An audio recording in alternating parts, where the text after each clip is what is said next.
देखिए सवाल दिया हुआ है कि निम्नलिखित द्विघात समीकरणों का मूलों का प्रकृति ज्ञात हो। द्विघात समीकरणों के मूलों की प्रकृति ज्ञात करें। तो द्विघात समीकरण के जो है ना हल होने की 3 गो शर्त होता है। द्विघात समीकरण किसको कहते हैं पहले ये समझिएगा। देखिए द्विघात समीकरण का व्यापक रूप होता है ax² plus bx plus c बराबर 0। यानी कि इस रूप में जब सवाल दिखाई दे x² के आगे में कोई संख्या हो, x के आगे में कोई संख्या हो और लास्ट में अचर पद हो, तो इसको कहते हैं हम द्विघात समीकरण। तो इसको हल होने की 3 शर्त है जिससे प्रकृति ज्ञात करते हैं। एक शर्त होता है क्या, पहला b² माइनस 4ac अगर बराबर हो 0 के तो मूल वास्तविक और समान होगा। मूल वास्तविक और क्या होगा, समान होगा। ठीक ना, ये शर्त है। दूसरा पॉइंट कहता है कि b² माइनस 4ac अगर बड़ा हो 0 से, बिगर देन 0, तो मूल वास्तविक तो होगा लेकिन समान नहीं होगा। मूल वास्तविक और असमान होगा। तीसरा शर्त कहता है b² माइनस 4ac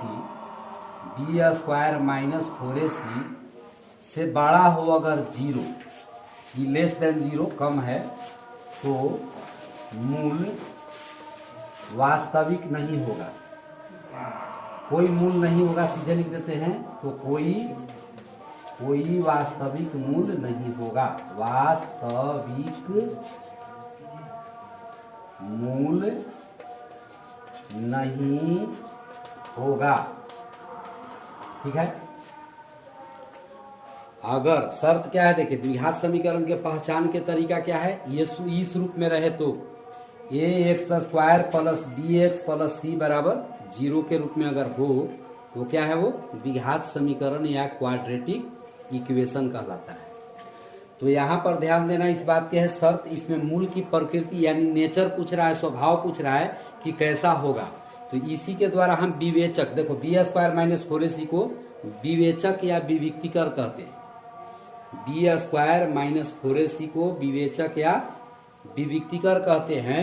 और अगर विवेचक का मान b² माइनस 4ac के मान 0 आ जाए हल करके, तो उसका मूल 2 गो मूल आएगा, दोनों बराबर होगा।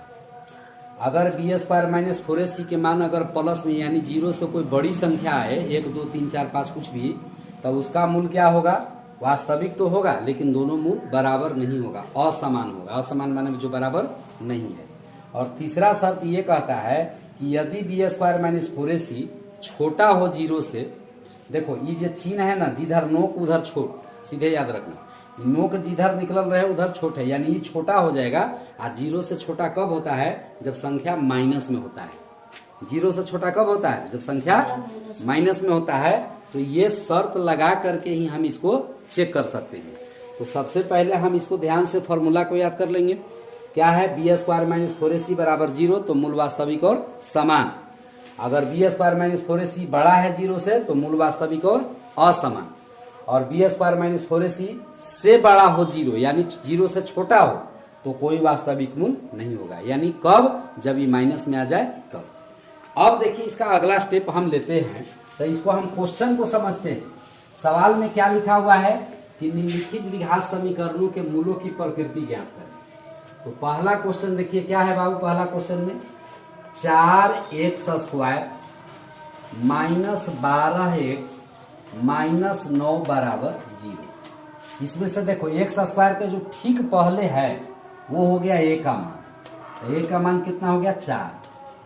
x के जो ठीक पहले है x का गुणांक वो हो गया माइनस 12 b का मान, और जो लास्ट वाला अचर पद है वो हो गया आपका माइनस 9 c का मान। तो हमको विवेचक निकाल लेना है, इस साइड में आ जाइए ना आपको।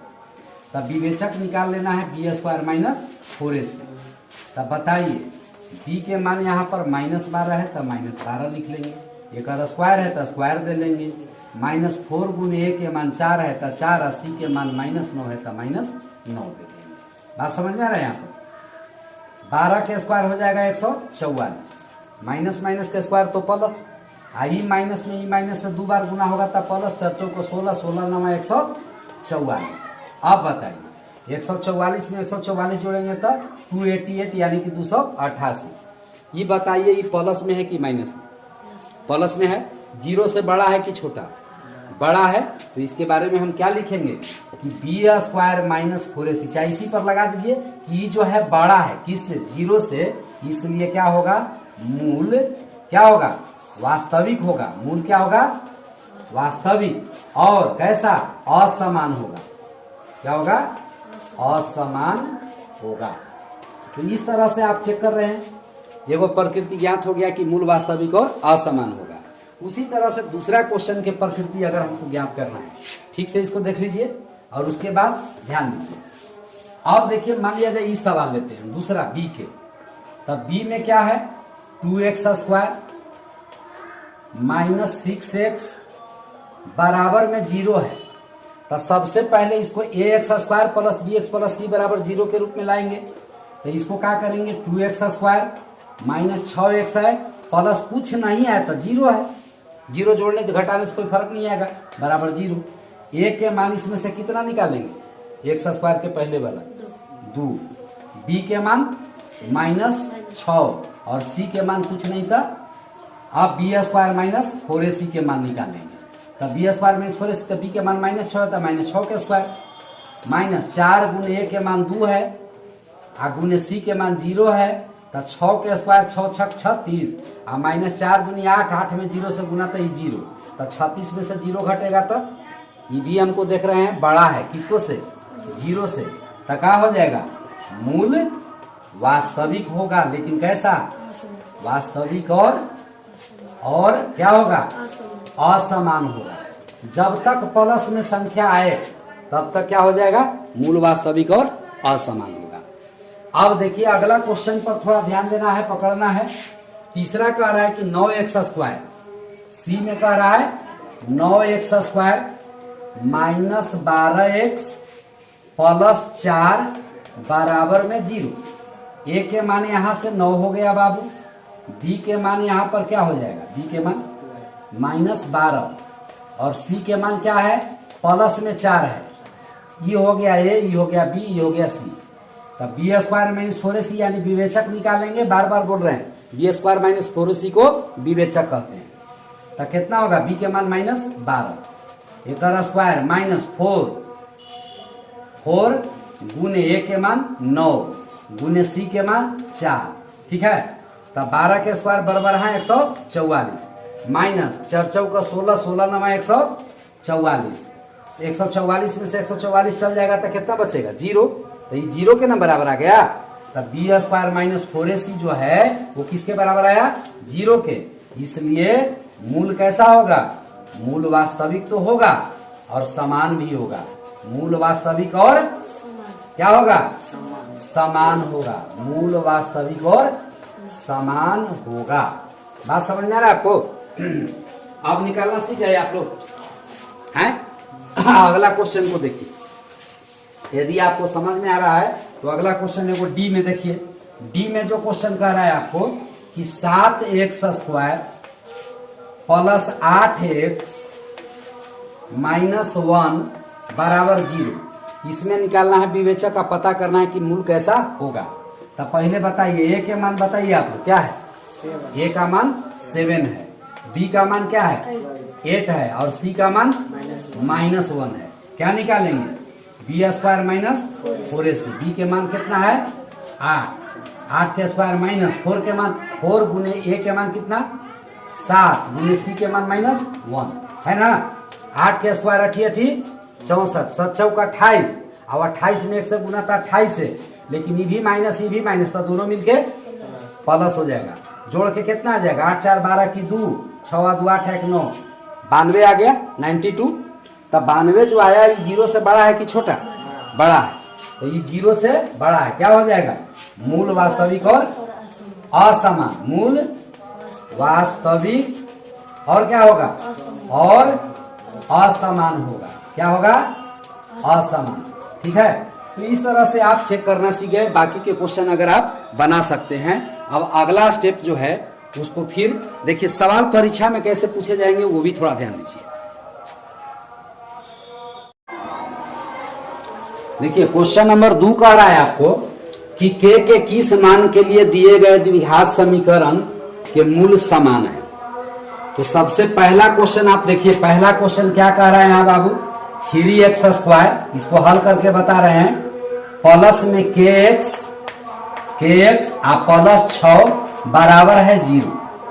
तो सबसे पहले देखिए इस क्या है व्यापक रूप इसका, 3x² यानी कि ax² plus bx plus c बराबर 0 के रूप में ही है, जिसमें से a के मान कितना होगा 3, a के मान x² के आगे वाला, b के मान x के पहले वाला k है, और c के मान कितना है बाबू 6 है।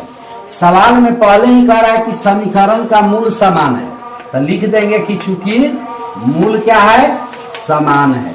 अब मूल समान कब होता है, जब b² के 4ac के मान 0 होता है, b² माइनस 4ac के मान 0 होता है। तो लिखेंगे कि इसलिए b² माइनस 4ac बराबर हो जाएगा 0। अब b के मान बताइए कितना है, k, तो k के स्क्वायर माइनस 4 गुने a के मान है 3 और गुने c के मान है 6 और बराबर कितना 0। तो अब बताइए k² माइनस 4 तिया 12, 12 छक 72 बराबर कितना 0। तो k² बराबर बाबू यानी से माइनस में तो इधर जाएगा तो कितना हो जाएगा, प्लस में 72, यानी से स्क्वायर हटेगा तो इन्हें रूट चढ़ेगा, तो रूट चढ़ेगा तो 72 और 72 के वर्गमूल कितना होता है 6 गुने 6, 6 छक 36, 36 दूनी 72, यानी कि 2 बारी 6 टूटेगा, 6 गुने 6 गुने 2, जोड़ा के बदला में एगो निकल जाएगा, यानी कि 6√2। हालांकि प्लस माइनस दोनों होता है। ठीक है, बात समझ में आ रहा है आपको। तो k के मान यहाँ आएगा कितना 6√2। अब अगला स्टेप में जो क्वेश्चन है, दूसरा क्वेश्चन, वो क्या कह रहा है कि 2x², दूसरा है 2x²। Question number 2, 2x² plus 6x plus k plus 1 बराबर 0। देखिए ax² bx, तो ये पूरा के मानेंगे हम c, तो a के मान हो गया 2, b के मान हो गया 6, c के मान हो गया k प्लस 1।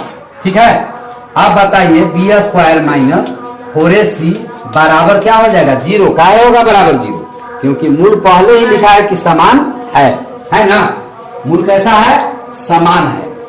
अब देखिए b² माइनस 4ac के मान, तो b के मान यहाँ पर कितना है बाबू 6, तो 6 के स्क्वायर, 4 गुने a के मान कितना है 2 और c के मान कितना है k प्लस 1, तो पोस्ट में लिख के k प्लस 1 लिख लीजिए, अब बराबर कितना 0। अब बताइए क्या होगा यहाँ पर 6 छक 36 माइनस 4 दूनी 8 इंटू k प्लस 1 बराबर 0। ठीक है, अब -8 इंटू k प्लस 1 को इधर छोड़ दीजिएगा, तो बराबर में प्लस में है तो माइनस में इधर चल जाएगा 36, इधर से इधर जाएगा, माइनस माइनस कट गया। अब k प्लस 1 के मान कितना बचेगा, तो k प्लस 1 के मान हो जाएगा इधर 36, आई पोस्ट मतलब गुना, तो गुना में है तो बटा में आ जाएगा 8, 2 चौका 8 और 9 चौका 36, तो k बराबर कितना हो जाएगा बाबू 9/2 तो पहले से है, आई प्लस में है तो माइनस में 1, भिन्न के घटाव डायरेक्ट आता है बनावे, तो कैसे बन जाएगा k के मान कितना हो जाएगा, सीधे यहाँ लिख दो 9 माइनस 2 एकम 2/2, 9 में से 2 गया कितना हो गया 7/2। इस तरह से k के मान निकाल लेंगे। तो इस तरह के परीक्षा में आपको बोर्ड परीक्षा में सवाल एकदम अनिवार्य रूप से पूछेगा ही है गुणे, समझ गए, किसी भी कीमत पर यह सवाल पूछा जाता है, और सबसे ज्यादा अगर कोई सवाल पूछा गया है तो वो ये सवाल, समझ गए, तो इसलिए आप बना करके इसको देखेंगे।